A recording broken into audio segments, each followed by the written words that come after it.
So before you go, I just cannot resist getting your view of this. The Attorney General was up on the Hill today for hearings. Here's Congressman Jerry Nadler of Manhattan responding to a question about the violence. Watch this. I would remind Mr. Jordan, Mr. Biggs, and Mr. Johnson to stop violating the rules of the committee, to stop violating the safety of the members of the committee, to stop holding themselves out as not caring by refusing to wear their mask. Oh, different clip, but equally nuts. What do you think of that? Well, listen, I mean, this is typical Democrat, do as I say, not as I do. This is the same Jerry Nadler that yesterday on TV was denying that anything's even going on in Portland as it relates to the violence that is decimating Democrat-controlled cities. Now, again, 19 of the top 20 cities in this country are Democrat-run, Democrat mayors who appoint Democrats across the board. In many cases, these cities have been run by Democrats for over 100 years. Yet magically, it's Donald Trump's fault. It was Donald Trump's fault when he sent federal officers to help and assist the Portland PD, who, by the way, were under attack every night for 5 weeks prior to those federal officers being there. But again, it's magically Donald Trump's fault. But that's the problem, Tucker. The news that's getting disseminated to the average guy. People like you and me, we perhaps do this stuff all day long. We can see through it. But if you're a hardworking man or woman, you're putting food on your table, you're consuming 5-10 minutes of news, and it's that filtered, and it's that biased, that is the lens by which you are getting your news. It's hard to make an accurate opinion because you're being spoon-fed all these things. Well, exactly. And that is their intention.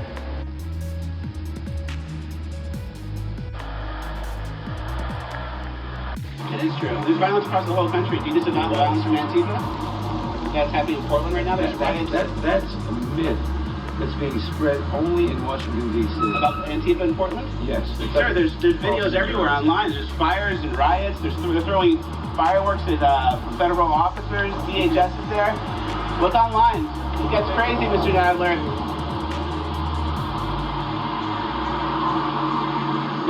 Wow, so thinks it's fake news. Antifa's a myth. Yeah, Antifa's a myth in Portland. Meanwhile, the whole city's on fire and they're trying to burn down the courthouse. But, you know. We choose science over fiction. We choose truth over facts. These people are sick. And the only cure for that Trump derangement syndrome is 4 more years.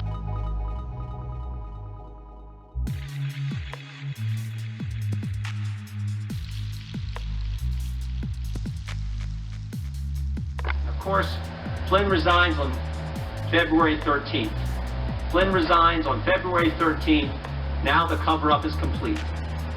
Flynn's gone. Everything's fine, they think, until May 9th, 2017, when President Trump fires Jim Comey. Now they got a problem again. The guy who was going to keep it all quiet, he's been fired. Now how do they continue to cover up? Real simple. Jim Comey leaks his memos with the express purpose of getting a special counsel appointed to investigate something they already know is not true. And that's exactly what happened. We get 2 years, 19 lawyers, 40 agents, 500 witnesses, 2,800 subpoenas, and a $30 million cost to the taxpayer, and they come back with nothing. Absolutely nothing. And so all they got left is to attack the Attorney General, who had the courage to state the truth right from the get-go. The first time he testifies after he's confirmed. And you guys attack him every day, every week, and now you filed articles of impeachment against him. It's ridiculous. He had the courage to do what no one else would do at the Justice Department. Sally Yates wouldn't call it spying. Jeff Sessions wouldn't do it. Rod Rosenstein wouldn't do it. Chris Wray sure as heck isn't going to do it. So, Mr. Attorney General, I want to thank you for having the courage to call it what it was, spying. I want to thank you for having the courage to say we're going to get the politics out of the Department of Justice that was there in the previous administration. And maybe most important, we're going to talk about this in our side on the question. I want to thank you for defending law enforcement, for pointing out what a crazy idea this defund the police policy, whatever you want to call it, is, and standing up for the rule of law. And frankly, we have a video we want to show that gets right to this point. Can we play that video, please?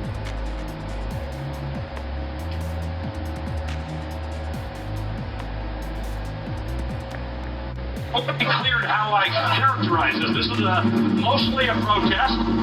It is not, generally speaking, unruly. Peaceful protest. Peaceful protesters. Peaceful protest. Peaceful protest. Peaceful protest. Peaceful protest. Peaceful protest. Peaceful protest. Peaceful protest. Peaceful protest. Peaceful protest. Peaceful protest. Peaceful protest. Peaceful protest. Peaceful protest. Peaceful protest. Peaceful protesters.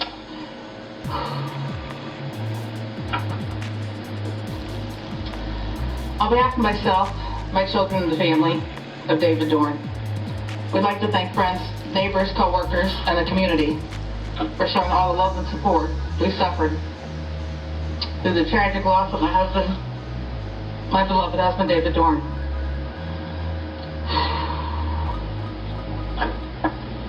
We'd also like to thank St. Louis Metropolitan Police Department for their hard work and perseverance through this investigation, as well as Circuit Attorney's Office. He dedicated his life to the city of St. Louis, retiring at the rank of captain after 38 years of distinguishable service. Then as the chief of Moline Acres for almost 6 years. During those years, he's touched so many lives as a friend, mentor, co-worker, and guardian. His life was senselessly taken from me, from us, by an opportunist who had no regards for human life or the law. This didn't have to happen, but it must have been God's plan for David.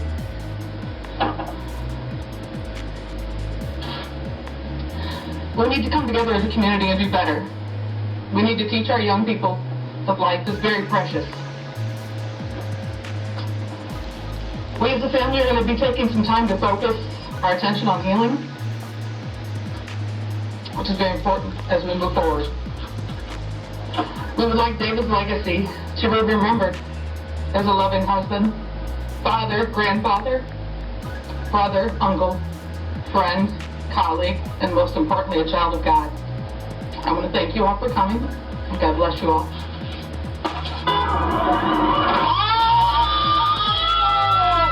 That's a wrong!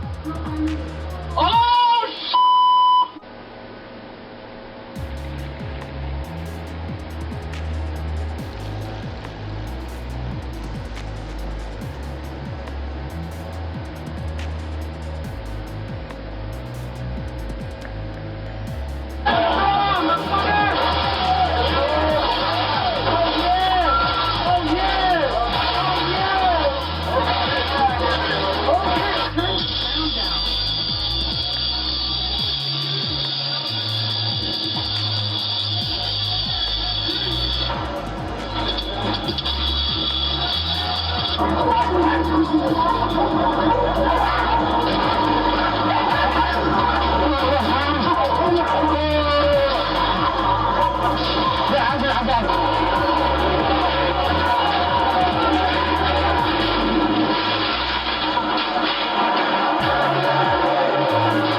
Are peaceful protests violent, Mr. Attorney General?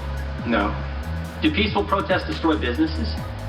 No. Do peaceful protests injure officers? No. Do peaceful protests attack civilians? No. Do peaceful protests burn down buildings? No. The video we played, it's hard to watch. It's really hard to watch to see that happening in our great country. But there was the start of it was almost laughable, where you have the reporter saying, as a building is burning behind him, it's not generally speaking an unruly protest. It's mostly just a protest. I mean, it's almost laughable when you have the reporter saying, I guess he's saying it's not a fire, it's just a burning building. I want to be clear in how I characterize this. This is mostly a protest. It is not generally speaking unruly, but fires have been started. I guess he's saying it's a peaceful burning building. These people are sick.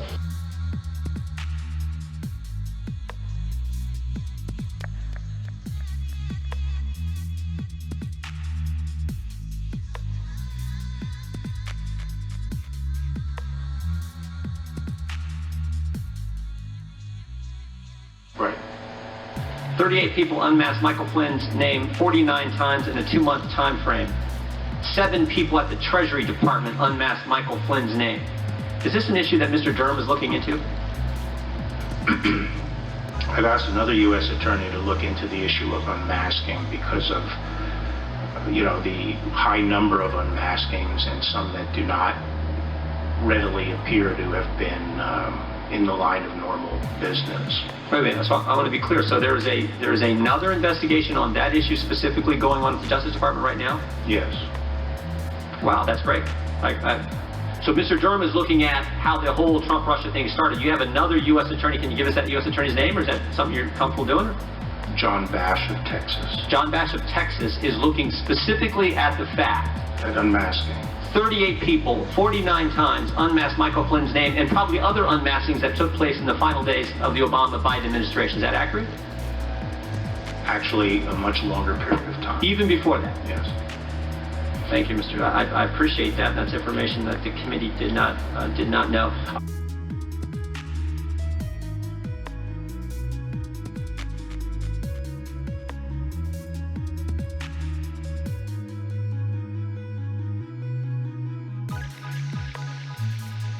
Country. The United States of America has more than 4.3 million COVID cases alone. You, Mr. Barr, and President Trump, working together, are letting my constituents down. And it's something that you are going to have to live with. What am I supposed to say to my constituents when they ask me if the government has done everything in its power to protect their loved ones from dying? You tell me, Mr. Barr, what am I supposed to tell them? I would tell them that managing this kind of thing requires a lot of difficult choices and weighing different consequences. I'm not going to lie. I am not going to lie to my constituents. I am going to tell them that President Donald Trump and the Attorney General working together are not following health guidelines. They're letting Americans die needlessly because of political reasons. That is what I will tell them, Mr. Barr. Thank you. And one last question, if I can. In our system. Under oath, do you commit to not releasing any report by Mr. Durham before the November election? No. You don't commit to that? No. So you won't go by Department of Justice policy that you won't interfere in any political investigations before the November election? We're not going to interfere. In fact, I've made it clear I'm not going to tolerate it. But under oath, you're saying that you do not commit to not releasing a report by Durham? I'm not going to... any report will be, in my judgment, not one covered by the policy that disrupt the election. I've already made it clear that neither you would go against your own Department of Justice policy, Mr. Barton. Why don't you tell me what that policy is? Oh, I have it right here. Well, actually... Do you want me to repeat it for you? No, I know what the policy is. Time of the gentlelady. Mr. Chairman. Go ahead. I yield back, Mr. Chairman. Gentlelady. Mr. Chairman, point of order. Point of order, Mr. Chairman. What?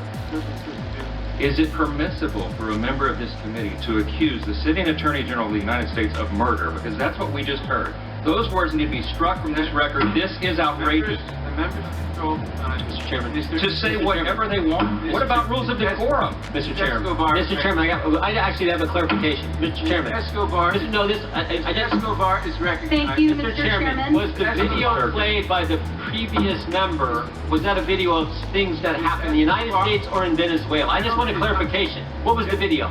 Gentleman is not stating a recognizable point of order. Mr. Escobar is recognized. Thank you, Mr. Chairman. Mr. Barr, the administration... These people are sick.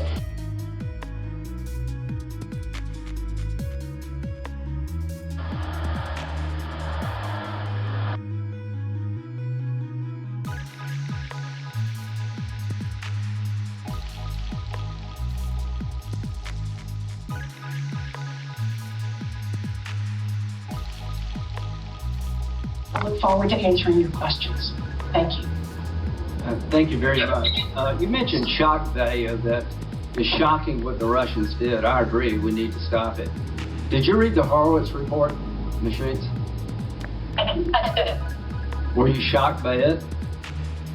I certainly was shocked, yes. I think that the conduct that was reflected there... So let's talk about that conduct right quick. We're talking about using a document that came from a Russian subsource to get a warrant against an American citizen repeatedly that was full of garbage. Does that bother you? Well, I'm not sure that I Does agree it bother with you your that the FISA court rebuked the Department of Justice and the FBI regarding the Carter Page warrant application? Senator, I believe that the Department of Justice and the FBI have a duty of candor with the FISA court that Do was you not... believe they fulfilled that duty? No, I do not believe that they did. I think that there were... As a matter of fact, you signed that warrant application in October and January, is that correct? That's right.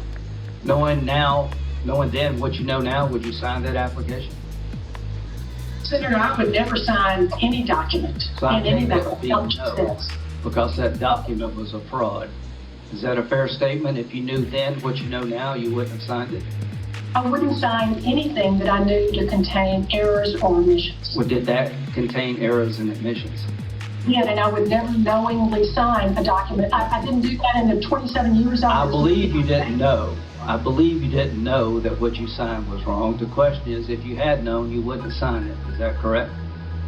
No, if I had known that it contained incorrect information, I certainly wouldn't have signed it. Thank you. And do you agree with me it did contain incorrect information? I know that now based on the Horowitz report. That's all I'm trying to say. I'm not saying that you lied to the court. I'm saying you signed something that was a lie and you didn't know it. Now let's talk about the January 5th meeting. Was the Vice President there? Yes, he was. Okay. Did he mention the Logan Act? You know, I don't remember the Vice President saying much of anything in this meeting. So you don't remember him mentioning the Logan Act? No, I don't. Did anybody mention the Logan Act? I have a vague memory of Director Comey mentioning the Logan Act. Okay, what I'm was not he sure mentioning the what Logan you're Act thinking. about? In what context? Well, I'm not sure if he mentioned that in the Oval Office meeting or in the meeting that he What do and you I think held. about the... Chairman, let her answer the question. Just because it's a woman testifying doesn't mean she has to be cut off. How dare you? Shame on you. Chairman, let her answer the question. Just because it's a woman testifying doesn't mean she has to be cut off. Yeah, thanks a lot, Senator Lay. I really appreciate that. You're very constructive. So here's my question. Was the Logan Act mentioned in the meeting? I recall Director Comey mentioning it at some point. What I'm not sure about, Senator Graham, and I want to be absolutely certain. That's fair. You don't know if it's mentioned in the meeting or not. Do you believe No, I do recall Director Comey mentioning it at some point. I'm not sure if it was in the I meeting. got you. I got Or in the discussion he and I had. No, I got you. I thought Here's the question. Did General Kislak's behavior amount to a violation of the Logan Act, in your opinion? It certainly could have been a technical violation, but that was not the focus of the FBI or us. That we were really focused on a counterintelligence investigation. Well, do you realize on January the 4th, the FBI recommended to drop General Flynn from Crossfire Hurricane? I understand. Well, I know that now. I didn't know that at the time. But here's my point. On January the 4th, the FBI said there's no reason to keep looking at General Flynn. On January the 5th, you have a meeting with the FBI director where you believe he mentions the Logan Act in regard to General Flynn. Is that correct? What I understand, Senator Grant, is that, and I didn't know at the time because I wasn't privy to the FBI's internal documentation of the counterintelligence investigation. Did you even know what was going on? Not specifically with respect to General Flynn, no. I knew So that you there was did not know the FBI had a counterintelligence investigation of General Flynn? No, I did not until. Here's my question. The January 24th interview by General Flynn by 2 FBI agents, did you authorize that interview? No, I did not. Did you? But that doesn't mean that I don't believe that there was a legitimate basis for that. Say that again, I'm sorry. I didn't authorize that interview because I wasn't told about it in advance. But that's not the same thing as saying that I don't believe that there was a legitimate basis for it. So you believe there was a legitimate basis for the interview? Yes, I do. What was that basis? Well, at the time, Senator Graham, we were in a situation where we had evidence that the Russians were attempting to influence the election to benefit. The election was over. Right. If you give me just a second here, I think I can lay it out for you. No. Here's what we're going to do. I'm going to ask questions and you're going to give me answers.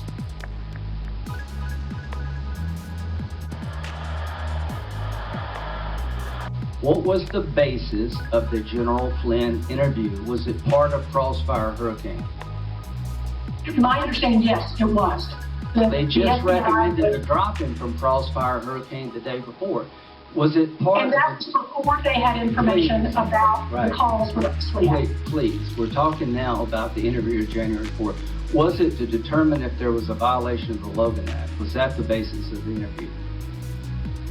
No, it was not about the Logan Act per se. It was to find out about his conversations that he had had. Didn't you have the transcript of his conversations? That he was providing false information. Did you have the transcripts of the conversation between the National Security Advisor? And at some point, I know we had what we call the cuts at that point. The FBI agents may have had the actual transcripts. Was this a counterintelligence investigation of the phone call? This was a counterintelligence investigation of the Trump campaign's potential relationship with the Russians. That makes no sense. On January the 4th, they recommend to drop Flynn. They mentioned the Logan Act. These people are sick. And you advised against prosecuting the Logan Act. Is that true? We never made an official decision about whether we were going to do it, but I think it was unlikely, certainly unlikely, that we would pursue a prosecution. That was not our primary concern. It was not a Logan Act violation. It was a counterintelligence concern. Okay, here's what I want to understand. It's a counterintelligence investigation that led to the interview. You didn't authorize the interview. As a matter of fact, you wanted to go to the White House and tell them about the problem, didn't you? That's right. I thought that was the more immediate issue. And when you heard about the interview, you got upset, didn't you? I was upset that Director Comey didn't coordinate that with us and acted unilaterally. Yes, I was. Okay. Did Comey go rogue? Then you could use that term, yes. Fine.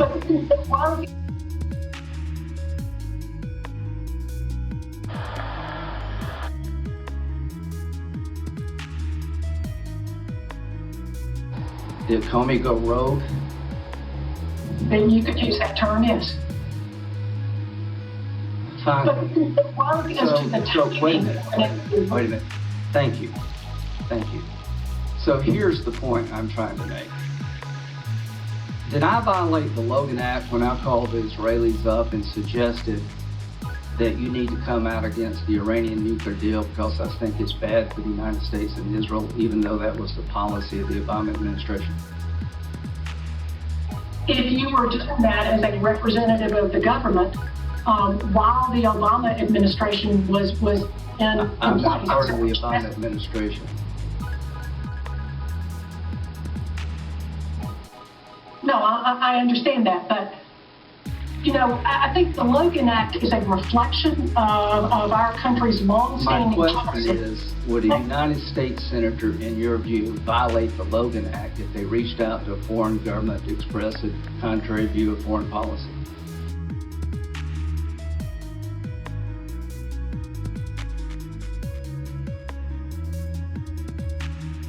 If you were negotiating on behalf of the U.S. government, you may. But Senator, I have to tell you, the whole prism here that you have, that this is all about the Logan Act, is just not how we Why did were somebody bring it up? Why did they mention the Logan Act if it's not about the Logan Act? Because, as I was trying to say just a minute ago, that's a reflection of our long-standing policy in the United States, that you have one president at a time. And this wasn't just... Is it the long-standing policy of the United States that an incoming administration can't talk to foreign leaders about changing policy? You can certainly talk to foreign leaders about a potential change in policy in the future, but this wasn't any policy. This was undercutting the sanctions of the U.S. government. You had one administration leaving in 2 weeks, and you had a new administration coming in urging them, don't escalate. And to anybody who thinks that's a violation of the Logan Act, that is stunning as hell. That means you can't really talk to anybody. You can't hit the ground running. So I just don't understand where the Logan Act came up. And I do believe very deeply that you were surprised that the president knew about the intercept and you didn't. Who told the president of the United States about the intercept between Kislyak and Flynn? I don't know, but it doesn't surprise me at all. Have you ever asked anybody? No, because I would expect that the president would know about a national security threat. But you didn't know. You Right, were because surprised you didn't know. Who in the FBI went around you to tell the president? I don't know that the FBI told Did you the ever president. ask Comey coming out, hey, have you been talking to the president about this and not talking to me? No, what I asked him was why he knew about it and I didn't, and he hadn't told Well, did he tell the president about it, or do you know? I don't know who told the president. You never asked Comey, did you tell the president about this investigation? No, because Senator, my concern was not that the president knew. It was not only entirely appropriate, but You the president seem very was surprised and shocked that he knew and you didn't. Right, because Director Comey was part of the Department of Justice, and I expect him to So tell me here's a that. question, final But as it question. turned out, to be Final fair question. to Director Comey, they had told the National Security. Who's the most likely person to tell the president about the investigation? It wasn't about an investigation. About the Senator. intercept. About the intercept. It was, I can't tell you who was the most. Wouldn't it be Comey? Didn't he pull Comey aside? I think this information was shared with the intelligence Do community. you think it'd be good to ask Comey about that? Mr. Chairman, give him a chance to answer. I'm sorry, Senator, I didn't hear your last question. I'm sorry. Do you believe the most logical person to tell the president about the intercept was Comey? He's in charge of the investigation. Well, first, Director Comey wasn't talking to the president about an investigation. About the intercept. About the intercept. I don't know if it was Comey or the Director of National Intelligence or who it was. It could have been. Would the Director of National Intelligence be investigating a violation of the Logan Act? Because the president, when the Russians so inexplicably reversed course. Here's my question. Would the intelligence community be investigating a violation of the Logan Act?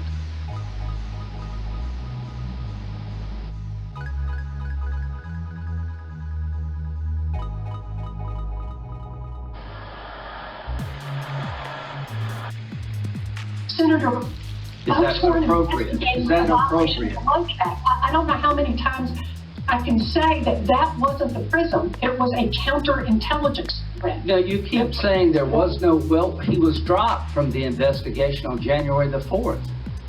They talk about the Logan Act. This makes no sense that you didn't know and the president did, and I'm trying to find out how the president knew and you didn't, and you still can't tell me that. Is that fair to say? Senator, you won't let me finish the sentence where Please. I want to tell you what my understanding is that the agents had suggested that the specific case on General Flynn because before they knew about the conversations with Ambassador Kissinger. Still don't get it, but thank you.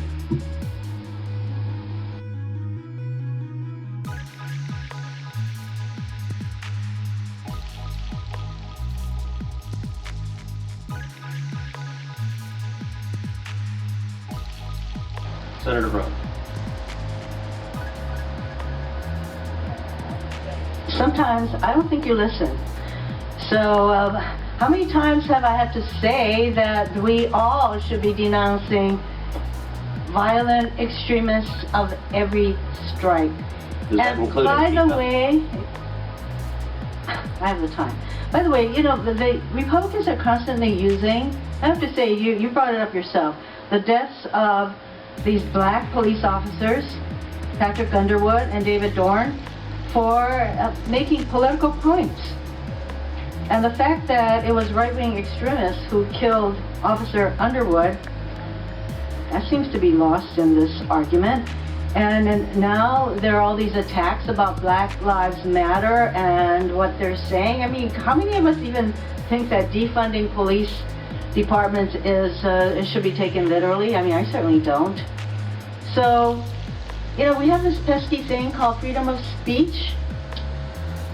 And I'd say that the people who support Black Lives Matter, and if they're calling for various boycotts and all that, that's called freedom of speech, and that's what this hearing title is. Protecting speech. So all I can say is, look, we should all join hands in denouncing and whatever words you want to use about violent extremism of all stripes. And I think we can all agree on that. So to constantly accuse Democrats of not caring about that is really, I can only say that you aren't listening. So I hope this is the end of this hearing, Mr. Chairman, and that we don't have to listen to any more of your rhetorical speeches. Thank you very much. I'm leaving.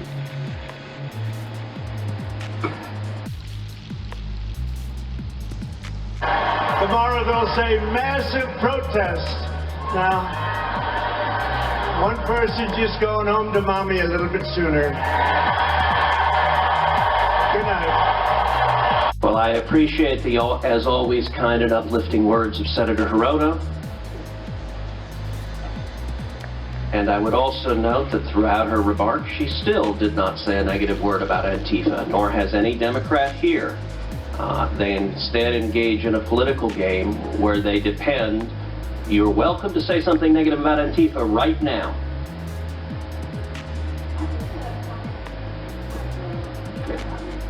Okay, she declined to speak, so that is the position of the Democratic Party. I would note also that of the 7 Democratic senators who spoke, not a one of them apologized for or denounced multiple Democrats calling law enforcement officers Nazis, stormtroopers, and Gestapo. To be fair, I had not heard the word Nazi, but stormtrooper was Nancy Pelosi and Gestapo was another Democratic leader.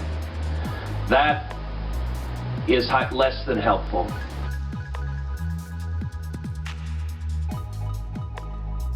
Thank you, Mr. President. You said that the pandemic is disappearing, but we lost 6,000 Americans this week.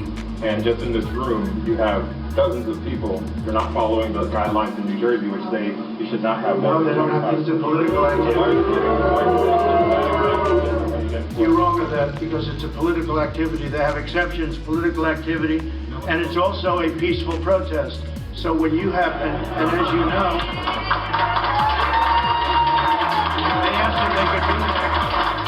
a number of, and to me they look like they all have, pretty much all have masks, but you know, you have an exclusion in the law. It says peaceful protest or political activity, right? In fact, specifically, yeah, it says exactly political activity or peaceful protest, and you could call it political activity, but I'd call it peaceful protest because they heard you were coming up, and they know the news is fake. They understand it better than anybody. whether or not they can be. Like the question about Russia, he doesn't mention Iran was in the report. He doesn't mention, or he mentions very late that China was in the report, because that's the way they are. They're not. If the press in this country were honest, it wasn't corrupt, if it wasn't fake, our country would be so much further ahead. But we're doing really great. Thank you all very much. Thank you very much.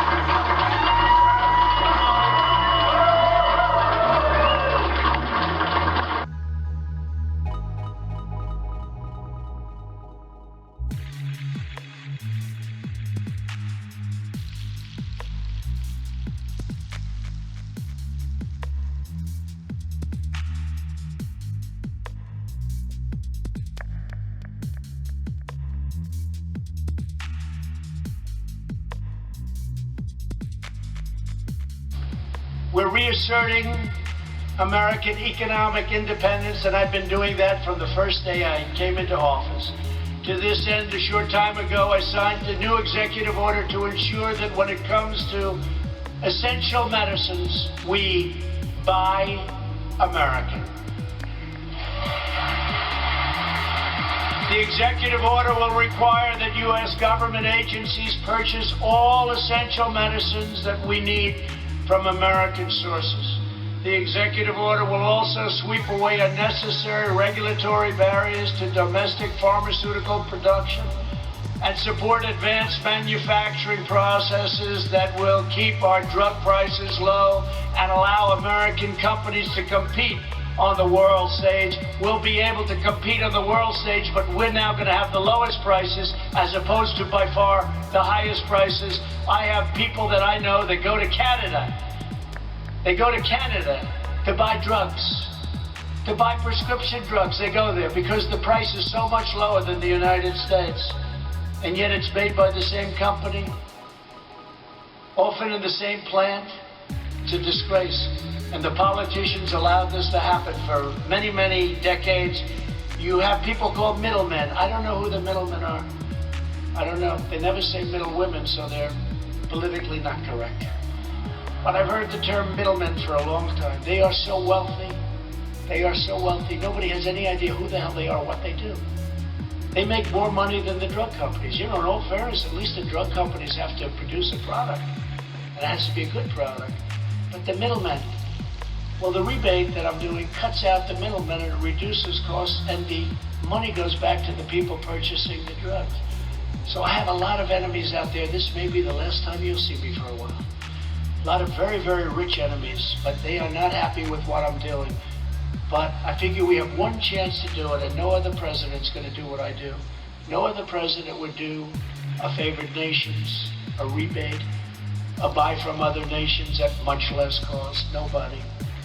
And there are a lot of unhappy people, and they're very rich people, and they're very unhappy. Here's my fourth promise to American workers. Beyond our medical supply chains over the next 4 years,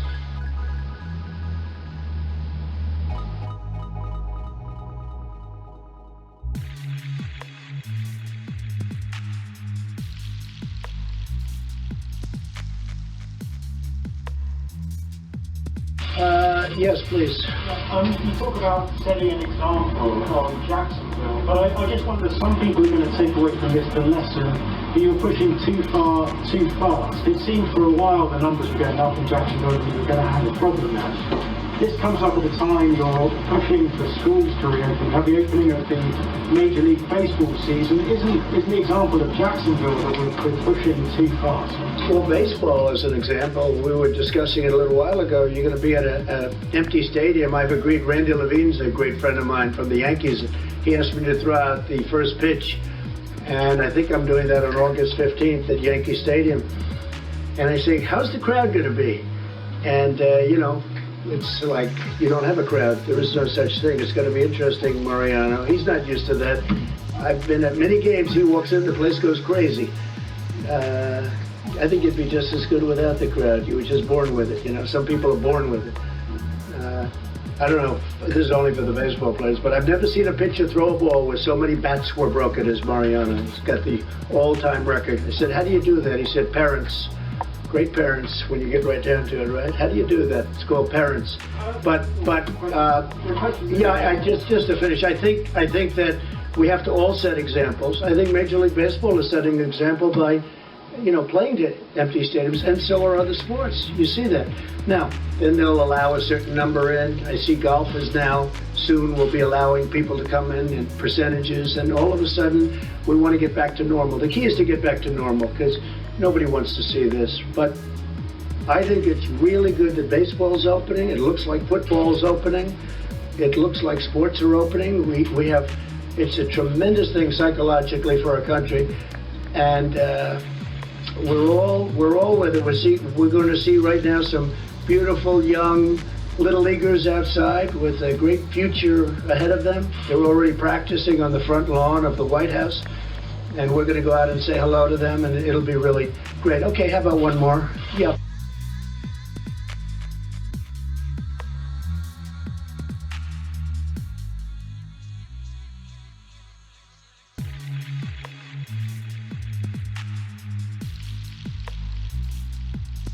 We saw a much different response from Joe Biden. Here's his response. Well, again, we see it often, completely incoherent. It's actually a little hard to watch, actually, like barking at a reporter. It's not the first time he's done this. He loses his train of thought. He became totally, completely, utterly confused.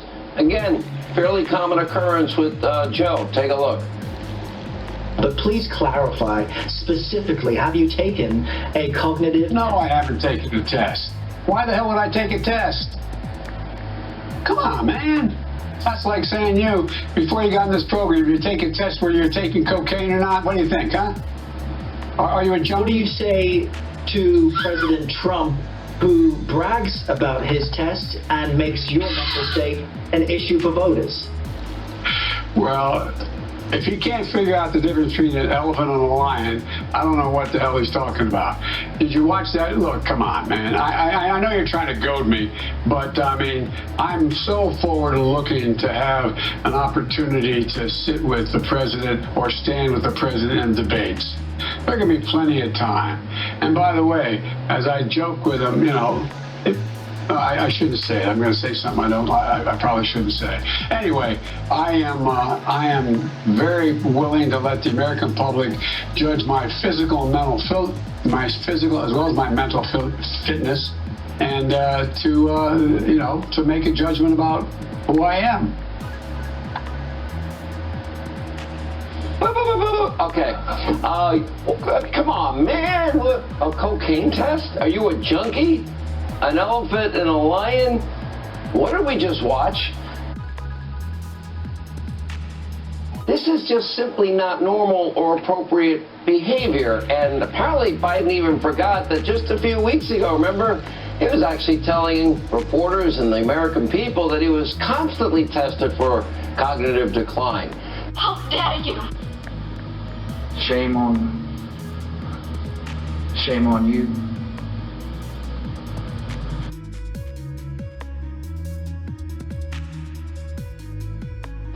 Poor kids are just as bright and just as talented as white kids. Why in God's name should someone who's clipping coupons in the stock market in fact, pay a lower tax rate than someone who, in fact, is, like I said, a school teacher and a firefighter? Look, tomorrow's Superstar Tuesday, and I want to thank you all. I tell you what, I'm rushing ahead, aren't I? We hold these truths to be self-evident. All men and women created by the go. You know the thing. Okay. Come on, man. Donald Trump does pose an excellent threat to this. It's not hypothetical. I want to be clear. I'm not going nuts. All right, Chuck. Thank you very much. All right. It's Chris, but anyway. I just did Chris. Yeah. My son, my deceased son, was the Attorney General of the United States, and before that, he was a federal prosecutor in one of the largest offices in the country, in Philadelphia. Little fact check, Joe's son was never the Attorney General of the United States. What is he talking about? Sadly, just the tip of the iceberg. Here are more deeply troubling examples. Take a look.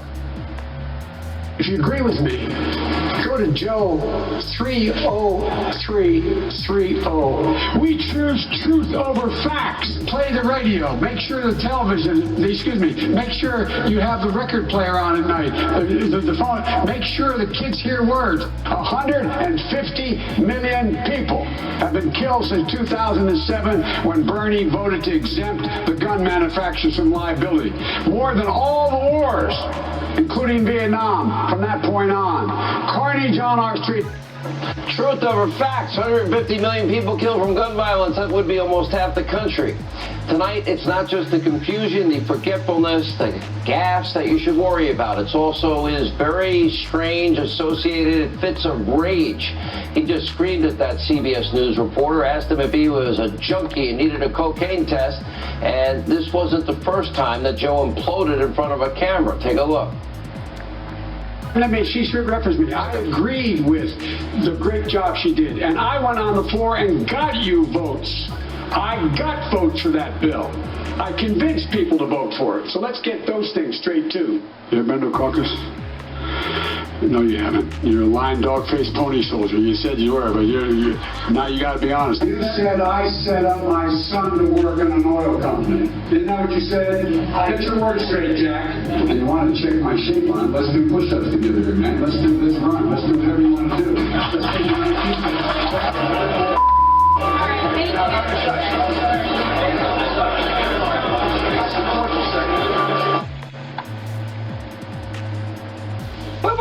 Okay. Come on, man. And the only cure for that Trump derangement syndrome is 4 more years.